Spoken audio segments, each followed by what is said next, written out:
Good morning student. Physics में अपना चल रहा था विभव और विभवांतर। लास्ट लेक्चर में हमने पढ़ा विभव के बारे में। विभव क्या है? तो विभव हमने किसको बोला था कि एक परीक्षण आवेश है, उसको हम अनंत से लेके आ रहे हैं विद्युत क्षेत्र के किसी पी बिंदु पर। तो उसको लाने में कुछ काम करना पड़ेगा, विद्युत क्षेत्र के विरुद्ध कुछ काम करना पड़ेगा। तो कार्य और परीक्षण आवेश इन दोनों का अनुपात कहलाता है विभव। ठीक। अब है विभवांतर। विभवांतर हम निकालते हैं दो बिंदुओं पर।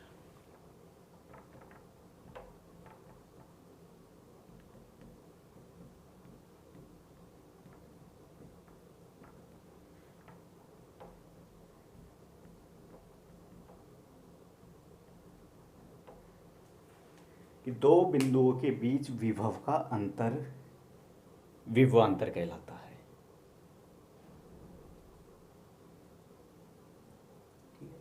कोई दो बिंदु हैं ए और बी।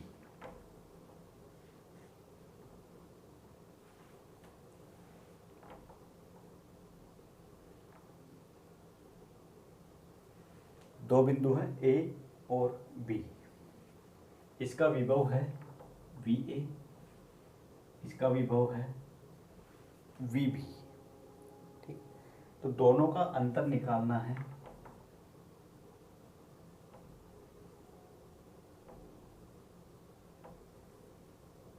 इसको बोलेंगे हम विभवांतर। ठीक है।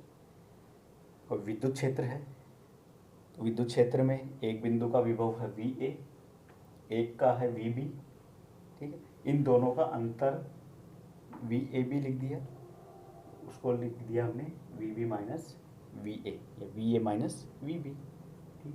इसको बोल दिया हमने विभवांतर। ये तो हो गई मैथमेटिकल। परिभाषा क्या है इसकी? परिभाषा जो हमने विभव की पढ़ी थी सेम इसी की है कि कोई परीक्षण आवेश है, ठीक है, उस परीक्षण आवेश को किन्हीं दो बिंदुओं के बीच लेके आना है। परीक्षण आवेश को अनंत से किन्हीं दो बिंदु ए और बी के बीच लेके आना है। इन दो बिंदुओं के बीच लेके आने में काम करना पड़ेगा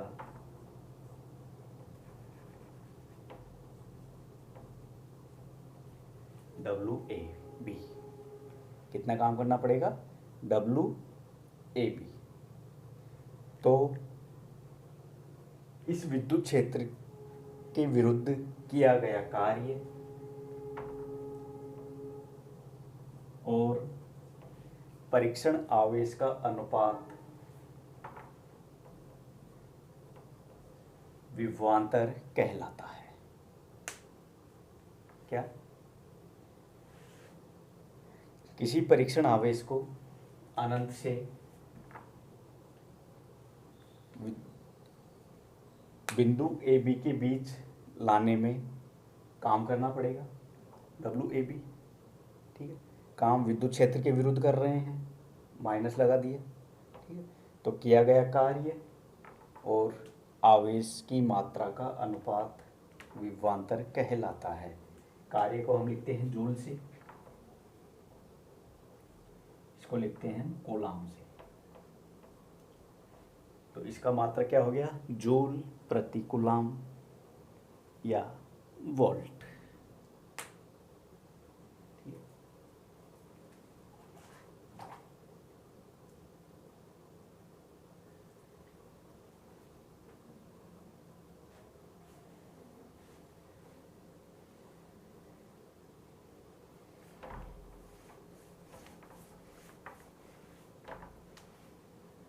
अब विद्युत क्षेत्र की तीव्रता के रूप में इसको कैसे लिखेंगे? V बराबर हमने क्या लिखा था?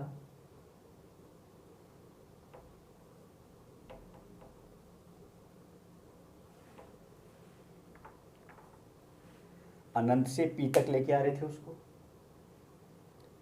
तो विभव बराबर E डॉट डी आर और विभवांतर बराबर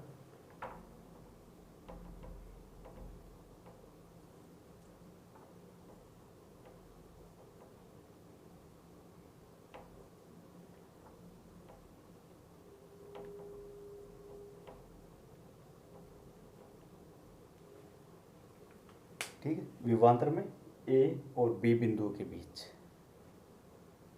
ई डॉट डी आर, विद्युत क्षेत्र की तीव्रता और विभवांतर में रिलेशन होता है।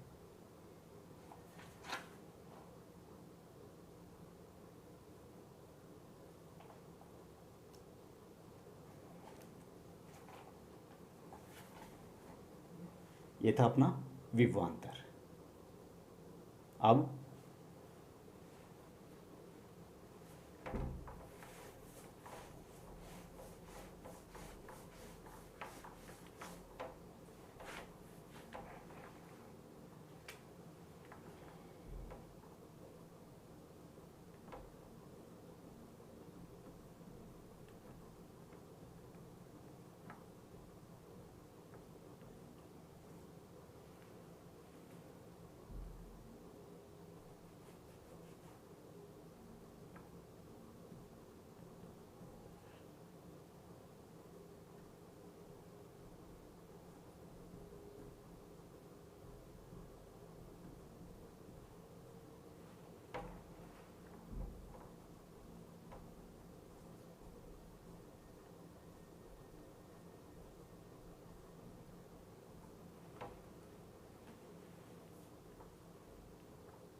विद्युत क्षेत्र के प्रकार। विद्युत क्षेत्र दो प्रकार के हैं, असमान विद्युत क्षेत्र और समान विद्युत क्षेत्र। दोनों के नाम से पता लग रहा है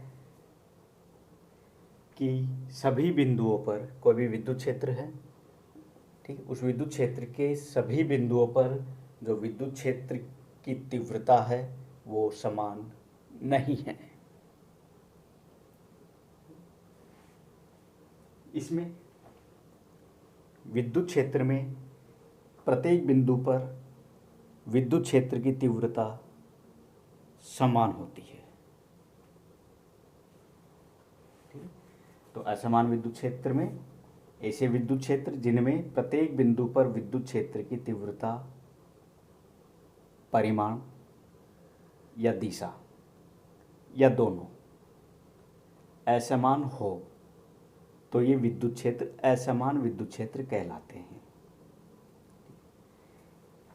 इनमें जो बल रेखाएं निकलती है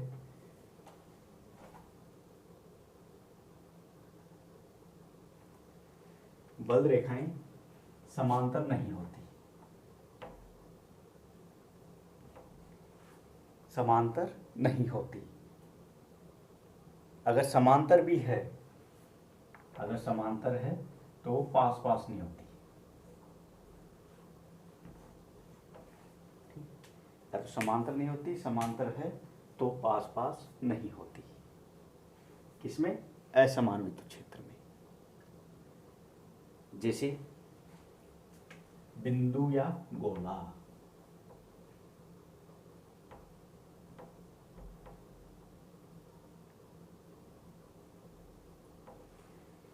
इनसे जो विद्युत बल रेखाएं निकलेगी वो समान विद्युत बल रेखाएं नहीं निकलेगी। ठीक है, और समान विद्युत क्षेत्र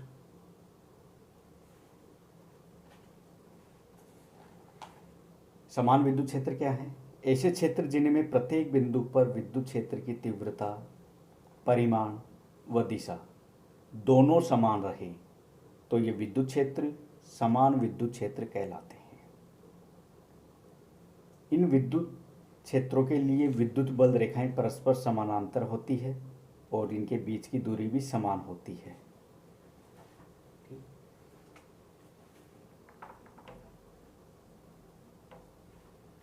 समानांतर और दूरी भी समान। ठीक है, तो परिमाण और दिशा समान होती है। इसमें परिमाण व दिशा समान नहीं होती। ठीक है, तो यह है अपना समान विद्युत क्षेत्र और असमान विद्युत क्षेत्र। जहाँ पर विद्युत क्षेत्र समान है वहाँ समान विद्युत क्षेत्र कहलाता है, जहाँ विद्युत क्षेत्र असमान है, ठीक है, वो असमान विद्युत क्षेत्र कहलाता है। ठीक है, इसका एग्जाम्पल क्या है? दो प्लेटों के बीच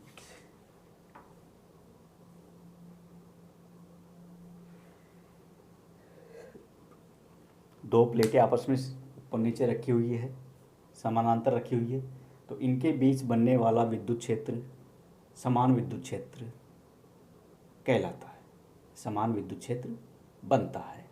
लेकिन किसी गोले का जो विद्युत क्षेत्र होगा वो असमान होगा। ठीक है? तो ये आज पढ़ा हमने विभवांतर और विद्युत क्षेत्र के बारे में। Thank you.